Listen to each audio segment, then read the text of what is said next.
Hey, everyone. This is Philip Mills with this week's Wedding Pro podcast. Today, I have Dennis Thomas. He is a homesteader, a realtor, and an officiant.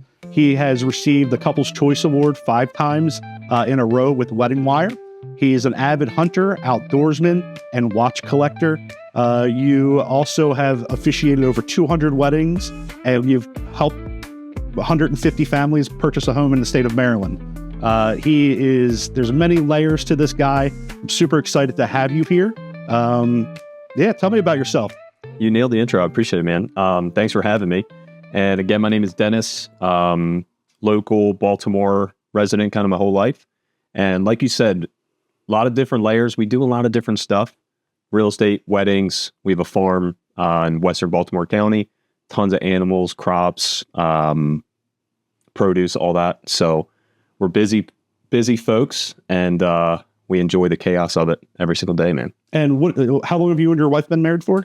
We have been together for, don't kill me, honey, 12 years, and we've been married since 2019. So, okay.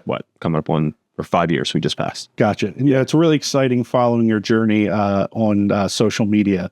I feel like you two are the modern day Chip and Joanna Gaines, and she has kind of like her own Martha Flair kind of. I appreciate that, man. You guys should definitely give a pitch to a company. I dig that. Yeah, Martha Stewart is like my wife's, like as far as her planning, events, hosting. We're always hosting some sort of event. Yeah, it seems like, but that's true.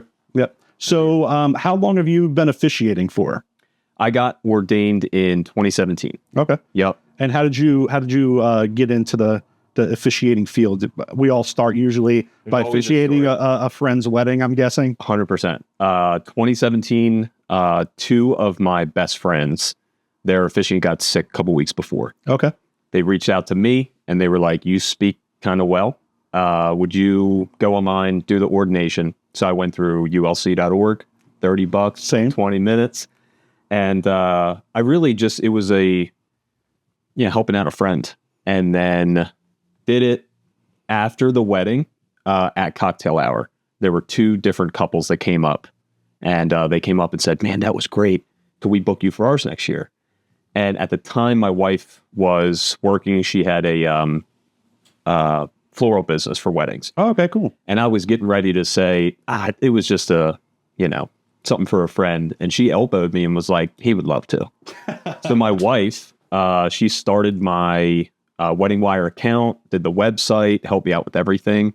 And then I think this upcoming weekend will be my 224th ceremony since then. Nice. Yeah. Nice. Yeah. Cool.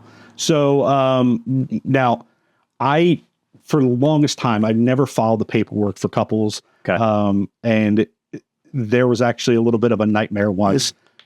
I've officiated close to 100 weddings at this point. I haven't kept track. Because as you know, some of them, they don't actually do the paperwork. It's more spiritual. Sure. So I kind of lost track, keeping track of who I've officiated over the years. But a few years later, a couple came back to me and said, hey, we're trying to do something, and the state has not recognized our marriage. Oh, no. And I'm like, what happened here? And they contacted Baltimore City, and they were like, yeah, the officiant never filed your paperwork. Well, I went to go back and look, and I realized that I let them file the paperwork and they never mailed it out. So I had to go out of my way, go to Baltimore City, file the paperwork, and they finally got recognized to, get married 3 or 4 years later. Yeah. Do you keep track of who gets divorced over the years? Do you keep in touch with your couples? Do you have like a ratio that you keep in touch with? That's good. I don't have that data. That's a great point, though. I will say I run into my couples all of the time. Yeah. And a lot of them do bleed over from I officiate their wedding, then I find them a house. Yeah. That percentage of translation from couples officiated to purchasing a house, 36 of those that I've officiated have kind of transferred. But I do, personally, I file it. I think it's just something that adds to the package of like, listen, you guys don't have to do a thing. I do it all. Yeah. But I have surely it's happened twice where I'm pretty explicit in my directions of like, hey, where the county you're getting married in, not where you live. Yep. And I've had some where we show up to either the rehearsal or sometimes the day of, and it's like Baltimore County, but they're getting married at Pondview and Hartford. Yep. Happens all the time. And for them, I'm like, I'm just a guy of ethics. Like, we have to drive over the county line. Yep. I have to ask you, if you guys come on your own accord, yes and yes, then I probably name you husband and wife. Yeah. And then we go back and then do the real ceremony. Pondview is the most infamous one for that scenario. Everyone automatically thinks it's Baltimore County. Yep. But what county is it? Do you recall? Hartford County. Hartford. Gotcha. Cool. So have you ever rescued a wedding before? There was a time where I was DJing a wedding, and the officiant was nowhere to be seen, like 2 or 3 minutes before the ceremony. And I was about to step up to officiate that wedding. Have you ever been in a scenario like that? Not quite. Closest I've had is, we always do a mic check before, and everything was great. And then I get up there and nothing. Oh, wow. And it's, that can be a very awkward moment. Yeah. And to me, you just got to make light of it. And luckily, I've been quick on my feet in those 2 instances. Yeah. The first one was my first Indian wedding. Okay. It was 550 people in DC. Oh, wow. So there was no as loud as I can talk projecting. Yeah. And you just got to kind of make a bit out of it almost. Yeah. And then go and get the handheld. And I rescued them in that facet. Gotcha. Yeah. Yeah, no, that's certainly happened to me before. Mm-hmm. And I typically say, as in your marriage, there's going to be moments where things just don't happen as they plan. And this is one of those scenarios. So that's kind of how I segue into that.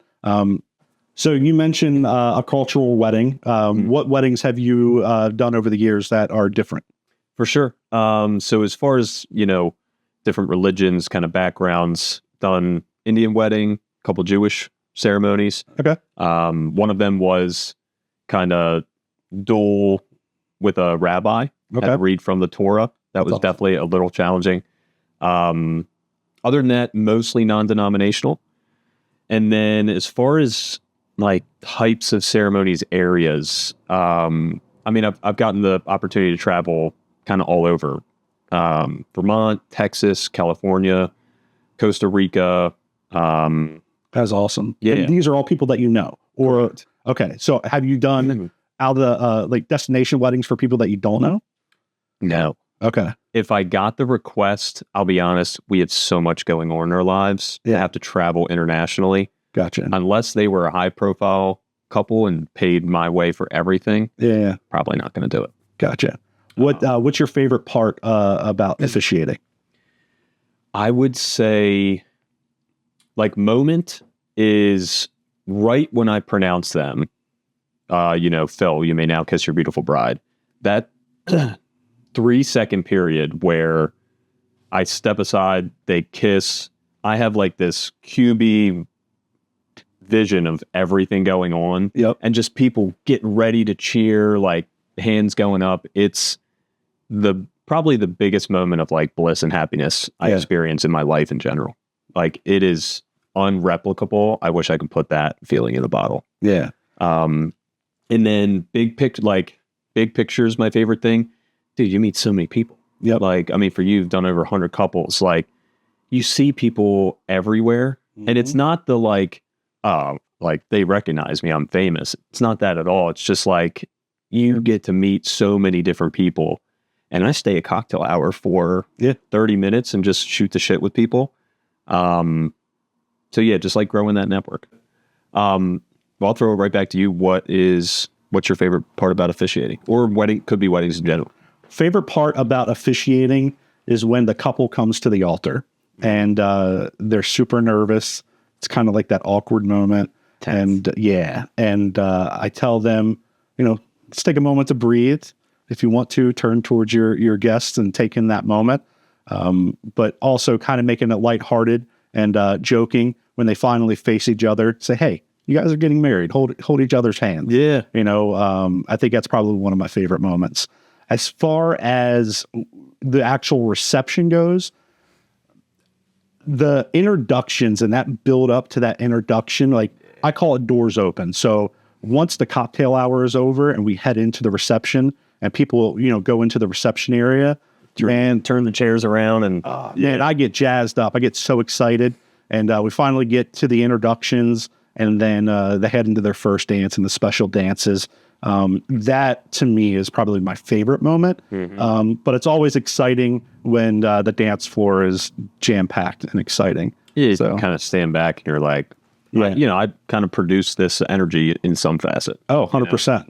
So when it comes to pricing, what are your pricing terms for officiating? And do you do the rehearsal? Is there anything that you include with it? And what makes you different from other officiants? For sure. So pricing is anywhere from, say, $1,000 to $2,000, depending on area. If you're a little further out, I'm going to charge you a little extra. Okay. And I started out, man, in 2017, I was charging $250. Right there with you. And now it's, officiating is not my main source of income. So I throw my price out there, and if it doesn't align with their budget, it's okay. Yeah. In the beginning, I was like, I want to do as many as I can. Yeah. So that's pricing. And then what sets me apart? I would say it is really character and competency. Like, officiating is that one thing that I think I'm incredible at.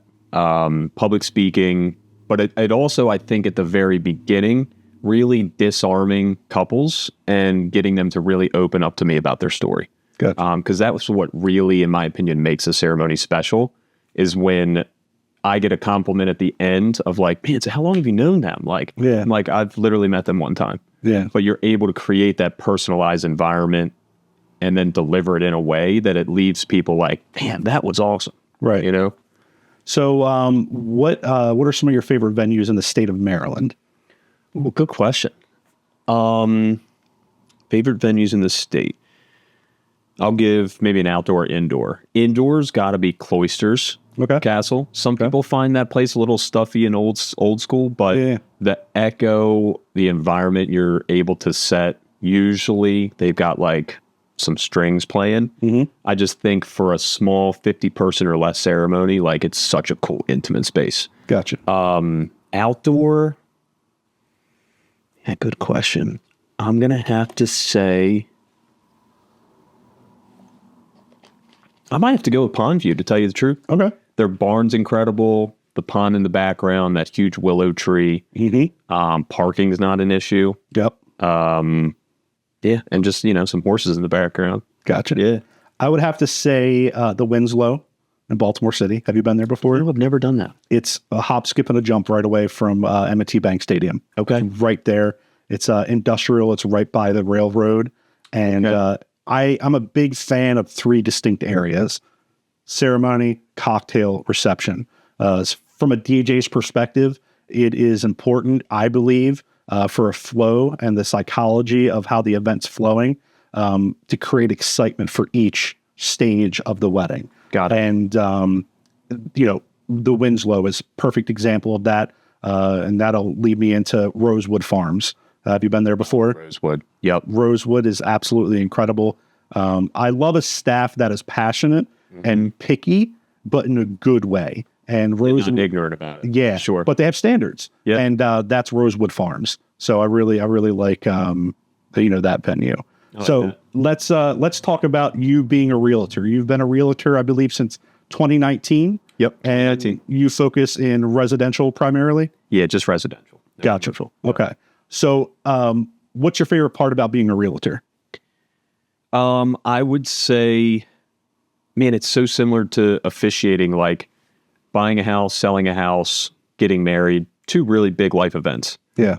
And just like being able to be a part of that, and building that network of people. Like, I love saying when I get asked for something, hey, do you know this? And being able to say like, yeah, I got a person for that. Yeah. Because you meet so many different people. That's got to be it. Gotcha. Yeah. And how often do you find the couples that you officiate purchasing a home? Yep. And then the people that you purchase a home from you end up officiating their wedding. How often does that happen? Pretty often. I think the conversion is like, I think I said 36 couples have purchased with me that I've officiated their weddings. Gotcha. And it's so cool. And selfishly, I do love putting up a picture of me officiating them and then handing the keys. Like, it's just, I love it. That's awesome. Yeah. So for someone that is in the process of purchasing your home for the first time, what's the basic breakdown of purchasing a home? Yeah.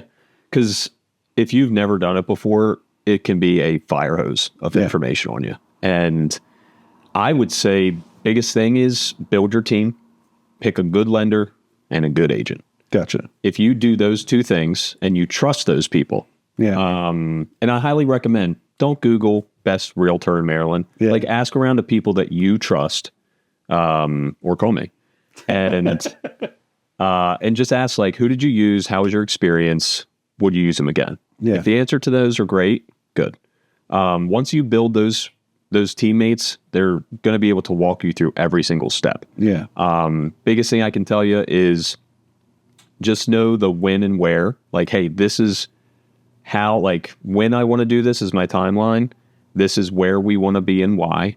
Like, we will take care of the how. Gotcha. Getting pre-approved, looking at homes, and we're going to walk you through each step as we get to it. Not try to say, here's everything to do with houses. Here you go. You ready to start? We break it down and make it a little more palatable. Gotcha. Yeah. So I've learned through the years, I have a few friends that are realtors. Okay. And that job can be a 24/7 career. It can be very overwhelming. And knowing you really stick out from the crowd, in my opinion. You have a great presentation. You're confident. Like I said earlier, there's many layers to you. How do you balance all of those layers and keep yourself sane throughout your life? Yeah, I mean, I've failed at it miserably for 5 years, and then I've started to figure it out. And seriously, like, I have worked myself burning the candle at both ends in my businesses, my house. Like, to be honest with you, it put me in the hospital earlier this year. I'm 30 years old, in great shape. I eat healthy, I'm not a drinker, I don't smoke.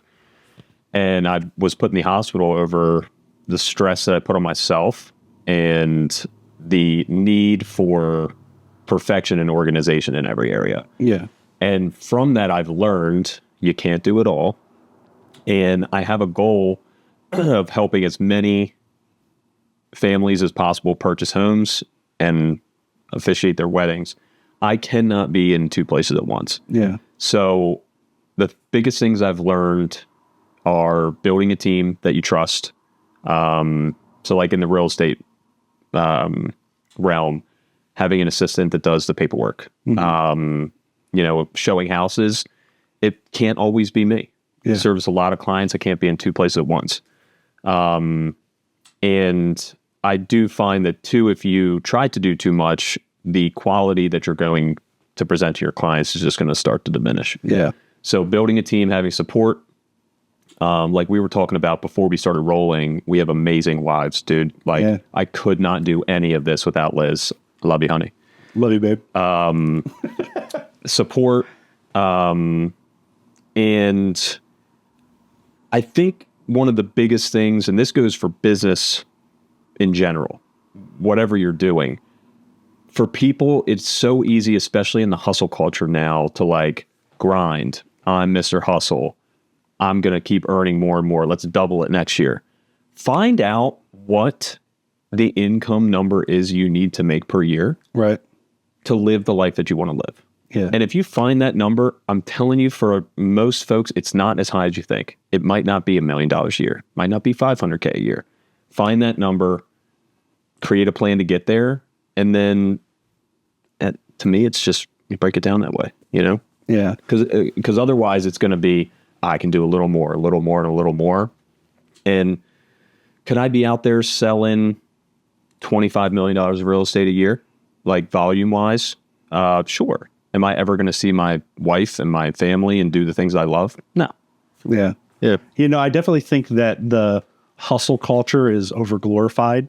I learned through my own struggles that, I had this go mentality and always wanting to be that hustle guy. And then I realized it was because I had some issues that I was trying to cover up. You know what I mean? Always trying to prove, like, as men, like, we always want to prove our worth and like we are good enough. And we tie that to our performance and our income. But It's not just that. Yeah, it doesn't equate to happiness whatsoever. Absolutely not. It took me the longest time to realize that money is not the key to happiness. It truly isn't. It's a tool to buy your time back to do the shit you actually want to do. Great way of putting Listen, man, we love weddings. Yeah. I love real estate. But if I won the $20 billion jackpot tomorrow, I'm never selling another house. I'll probably keep officiating. But I think that if we look ourselves in the eyes, like, and we're honest with ourselves, work, like, we wouldn't choose to do that all the time. So I just view money as a tool to buy back your time to do what you really want to do. Travel, be with your family. Like, you know what I mean? So you're a homesteader. Yeah. A lot of people probably don't even know what that means. For sure. What is a homesteader, and how did you get into doing this? Yeah. So I don't know if this is the right Webster's, but I view homesteading as creating an environment where you live to where you are self-sufficient. So how we got into that. So I grew up, big hunter, outdoorsman, lucky enough that our family had a couple different farms and properties, and I had the ability to be outside, shoot guns, fish, and just have that kind of deeper in tune with nature. But we never had animals. We never really did most of the things that Liz and I do now. And we graduated college. We got a little townhome in Parkville that we could just ground up and afford. Yeah. And then got into real estate, changed our lives a bit, and we saved up. We found our place, which is in Reicherstown now. And we just said, all right, my view is that, hey, if something happens in the world, war, economics, the grid, something happens, nobody's coming to save you. So for me, I've always been accustomed to having space and privacy. And I'm like, all right, well, let's figure out how to do it. So that looked like, we have crops, produce, tons of animals, and just to where if something did happen, we can sustain ourselves for a pretty damn good time. Yeah. What, with all these different layers, what is a typical day look like for you, with your career and hobbies as well as the homestead? Yeah, great question. So I guess I'll do a day. Let me see what I can do. I would say one is I'm very thankful if it wasn't for Liz, my wife. So I had her stop working a couple years ago when we got the farm. That's her full time. That's awesome. If she was not a stay-at-home animal, crop, produce, farming mom, we couldn't do all this. Yeah. So typical day, let's just say I'm giving Liz the morning off and I'm letting everybody out and doing the things. Get up, try to get up between 6:30 to 7:30. I wish it was earlier. Yeah. And first thing, get up, let the inside animals out. We got a couple dogs. Let them out, feed them. And then it's over to the barn. And I love, we have a little mud room, and I feel like I'm gearing up every morning. I put the cat treats, the kale for the bunnies, put the goat feed, pig foods over in the barn. Go out, let everybody out, give them their pets, feed them, rewater them. Depending on the season, things you don't think about, man, like water freezing, food freezing together. So it's go out, let them out, water them. Usually I'll come back, coffee. If I'm working from home that day, I pop up into the office. Usually try to get 2 to 3 hours of uninterrupted, phones on, do not disturb work done. Yeah. If I can do that, say it puts me at about 12 noon, break, have my first meal of the day.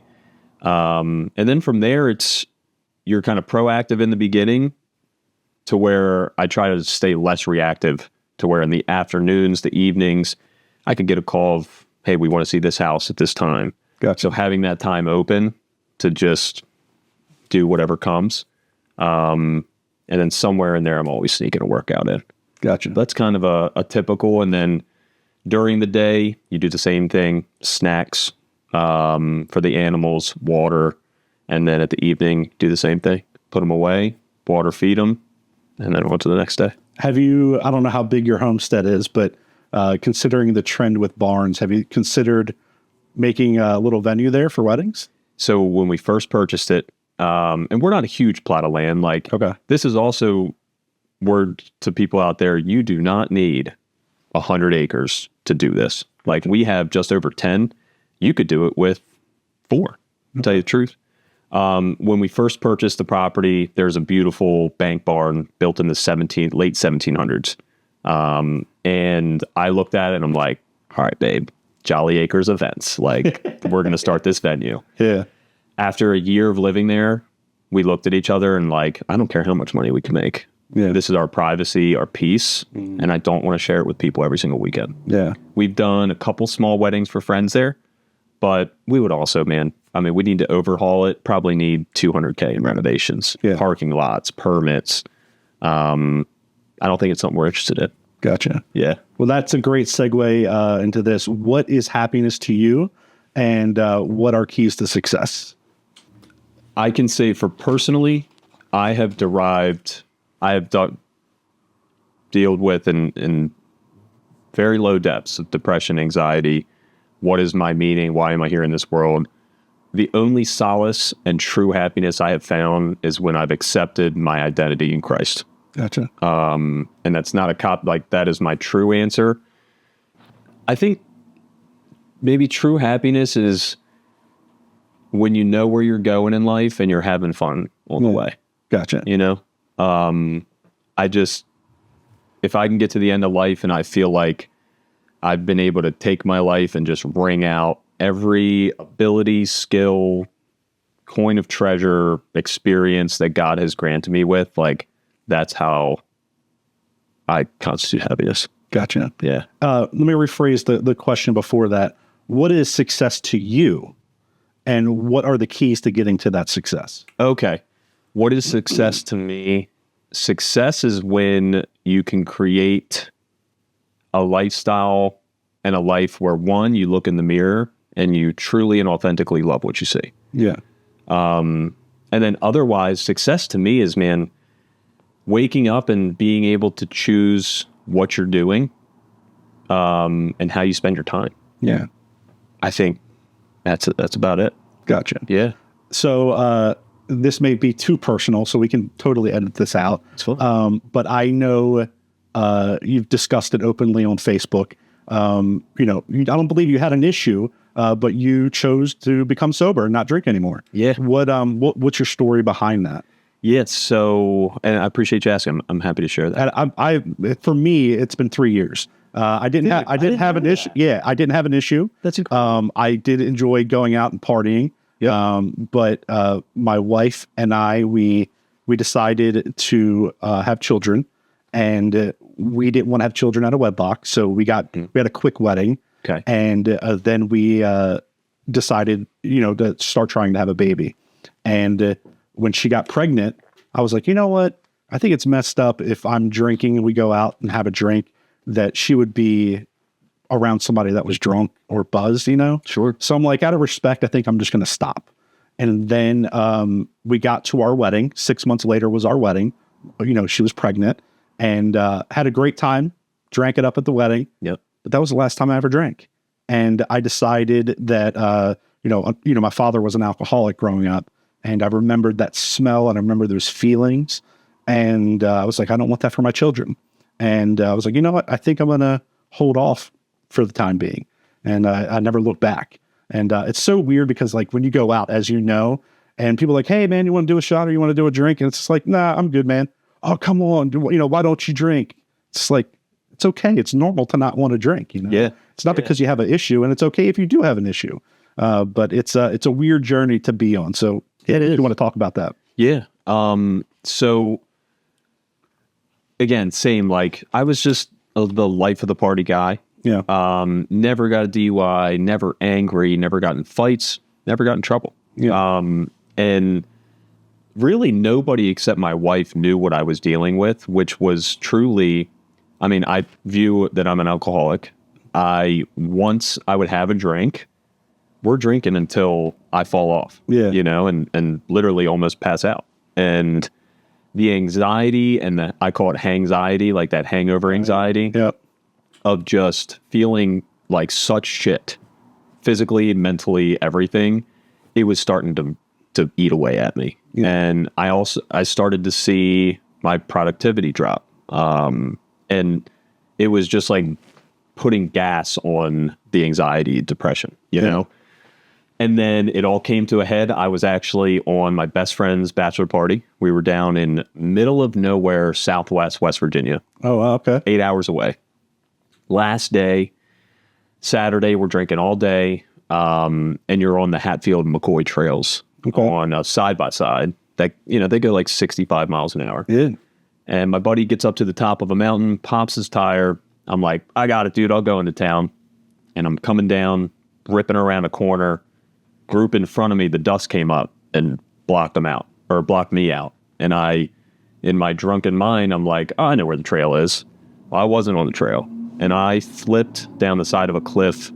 They had a GPS in the unit, and he said that I was flipping for 14 seconds. Oh, wow. And I landed, and if this was like, I went down, maybe let's call it a ravine, but there was a legitimate cliff. And my tire, I landed top side up, and my tire was right there. If I would have stepped out and went out, I would have been dead. 1,000-foot drop off. And man, that hit me. My helmet cracked, split in half, and I'm just sitting there, you know, mangled. The bars got me in. And I swear, Phil, I heard what I believed to be the voice of God. And he's like, son, you're done drinking. Yeah.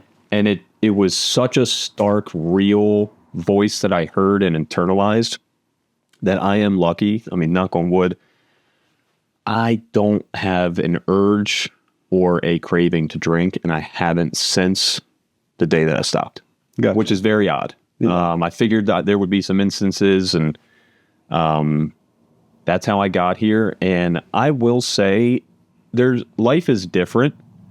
I think that you experience when you're drinking the highs of the highs, but you also hit the lows of the lows. Oh, yeah. I think I heard John Mayer on a podcast. I was literally about to bring up John Mayer. But it is true. Yeah. It's like, I don't experience this, but I don't experience this. It's just kind of easy peasy. What I loved about that video about John Mayer when he decided to stop drinking, which, by the way, I'm a huge John Mayer fan. Me too. Yeah. I met him, I think once. Yeah, I met him once.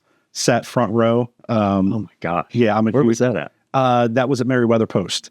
Yeah, it was beautiful. It was an awesome experience. But what I love about that video he filmed about being an alcoholic was that he looked himself in the mirror and he was like, what do I have to do to be the person that I want to be 100%? Yep. And he says, it's alcohol. That's what's holding me back. Yep. And that was the moment he knew if he wanted to be the best musician and artist in the world, he had to give up alcohol. And that's what he did. So, yeah. And I think that it's actually a John Mayer song. It's weird. I think it's I Don't Trust Myself when I'm with you. Yeah, I don't trust myself loving you, yeah. But it's like being sober, I am always clear-minded Dennis. Yeah. And again, I wasn't a, angry drunk or anything, but it's like, I trust that if I say this, I'm going to do it. Yeah.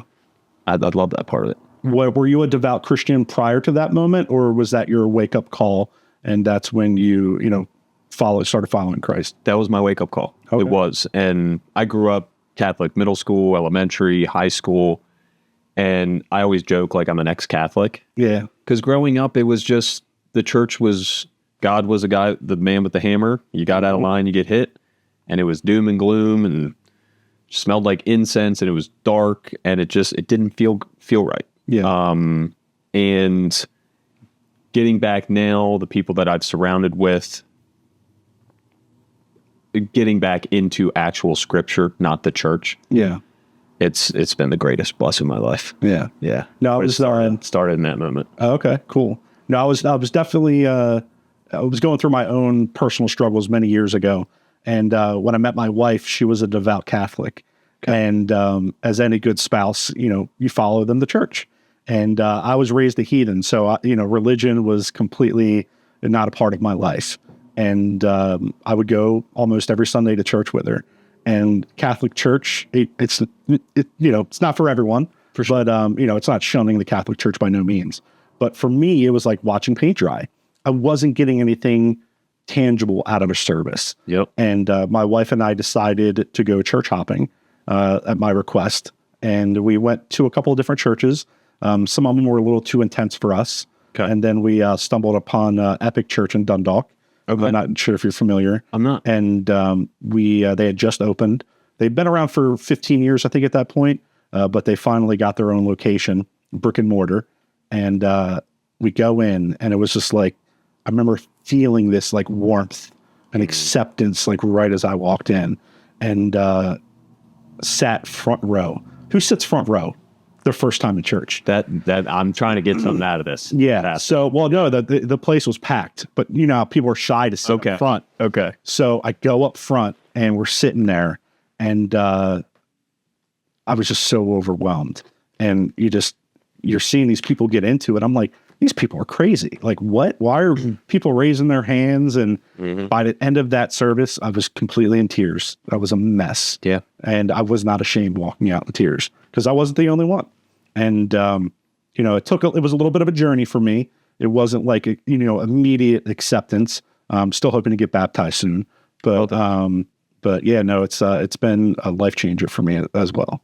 Yeah, man, that's awesome. And I will say, personally, I believe in the world. Obviously there's a lot of evil out there. I do feel a little shift in the world, back towards the light. But the big thing for me is obviously religion is a very touchy subject and makes people uncomfortable. This gets back to like the disarming skill that I have. Man, I find too that being a male that I consider, my friends consider me to be of high character. Look, this guy is in business. Like, he's a normal dude that I think, has achieved some things that a lot of people might strive for. Yeah. Being able to not preach, but just drop a little introduction into men in general. I love that I've been put in a position to where people typically will listen to what I have to say. Yeah. And I find that sharing your personal experience of like where you were, what you overcame, and what life has been now, just dropping that, man. I mean, like giving that drip of faith to the people in my life has probably been, again, one of the biggest blessings. Yeah. Yeah. Yeah. No, I just think being an open book to anyone is truly, truly important. But yeah, when I met my wife, stopped drinking, and accepted God in my life, that was like true peace. Yeah. That's where true peace truly came upon me. Yeah. For sure. And you're giving something up and then surrendering to something. Yep. Yeah. Yep. All right. So I always like to end on a thumbs up or thumbs down. Okay. All right. So short ceremonies. Thumbs up. Thumbs up. Okay. Let me ask before you get to the next one, typically your ceremonies. For me? Yeah. I would say Time-wise. from start to finish, I would say it's anywhere between like 15 to 25 minutes. And that's from when people walk down the aisle to the recessional. So Exactly. yeah. But for me, I don't mind short ceremonies, but I don't prefer when couples are like, I want this short. Okay. I'm like, this is your ceremony, like this is telling your love story to the world. Mm-hmm. And this is a moment that you should be able to embrace. So like the short ceremonies, I'm not a fan of, but I understand keeping it short altogether. Right.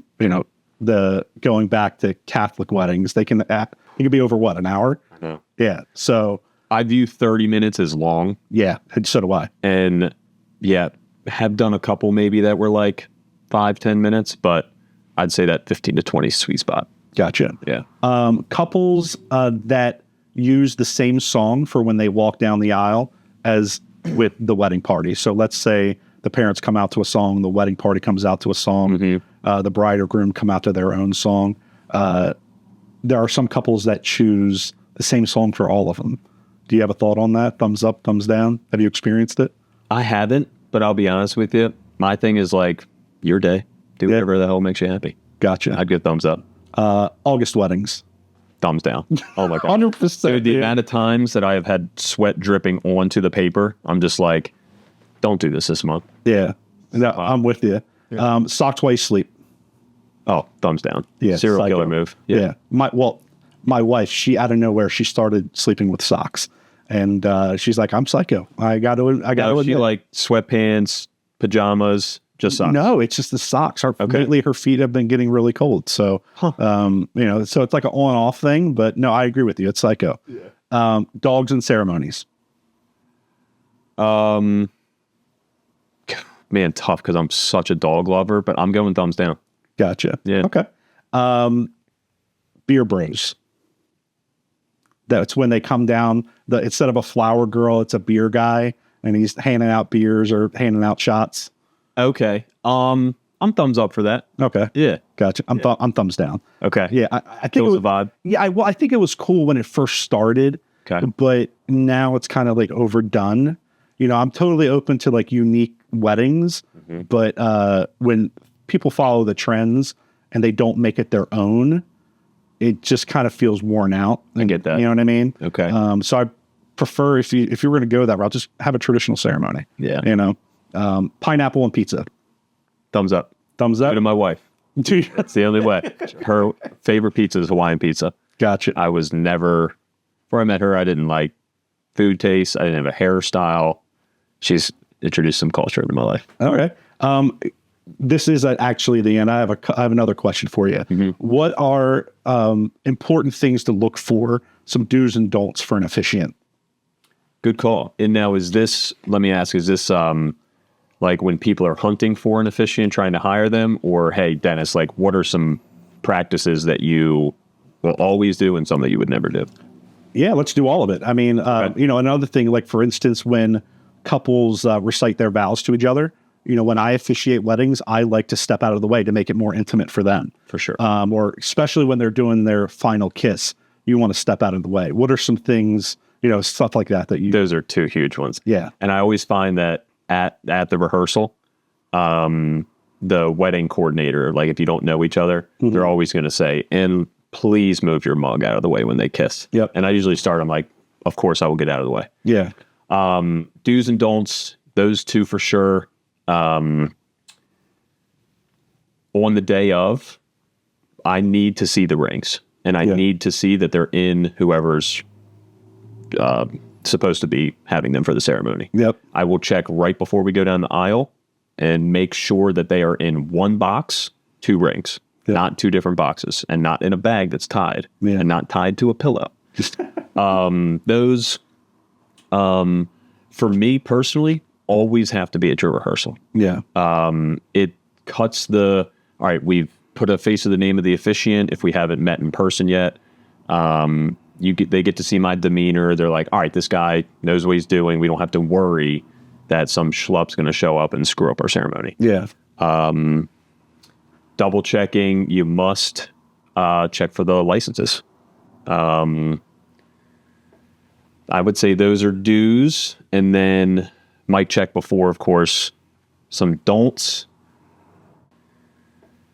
And this is also for couples that they hire an amateur officiant too. So if they were to hire an amateur officiant, what should they also be like telling their friend or family member?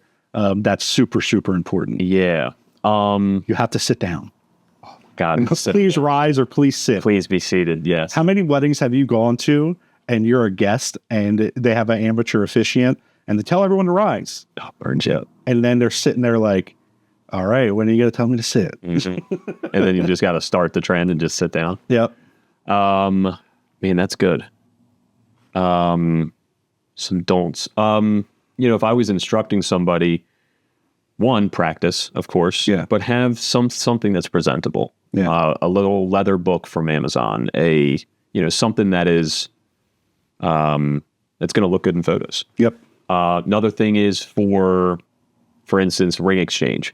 I always in the rehearsal make sure that they will come and take my spot. I'll get out of the way. Best man, typically who's holding it's going to come up and present them that way. Great photo opportunity, and their back isn't turned to the crowd. Gotcha. I've never done that. That's a great idea. Yeah, it just makes for a good photo. And I tell them in the rehearsal, I'm like, listen, man, unless you guys have something pre-planned, you got to let me know. Yeah. But just real simple. Just check it in, open the box, you take hers, you take his, and then close it, get on out. That's awesome. Yeah. I like that idea.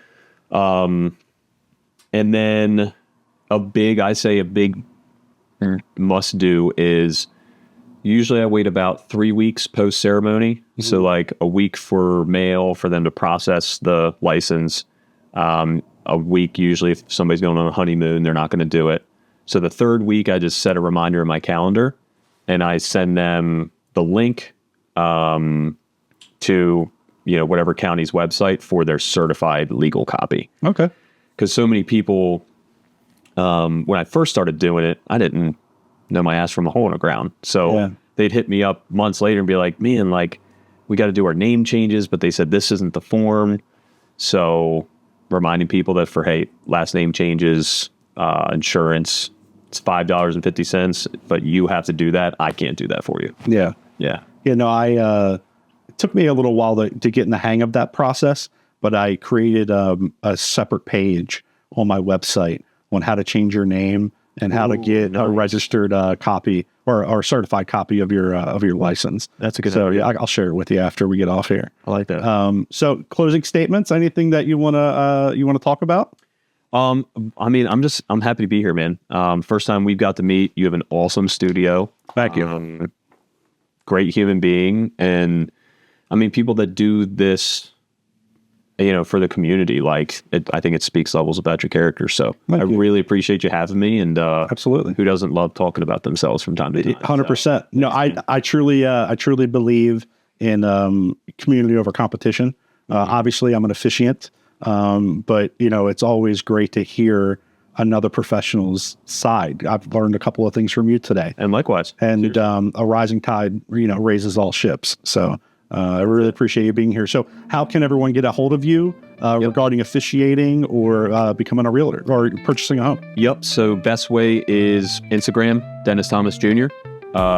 Same Dennis Thomas Jr. on Facebook. And from there, everything's linked and it's the easiest way. Gotcha. Cool. Well, everyone, I hope you enjoyed this episode of Wedding Pro Podcast. The next time we will have Lacey Braden of Braden Event Photography. Until next time, we'll see you then.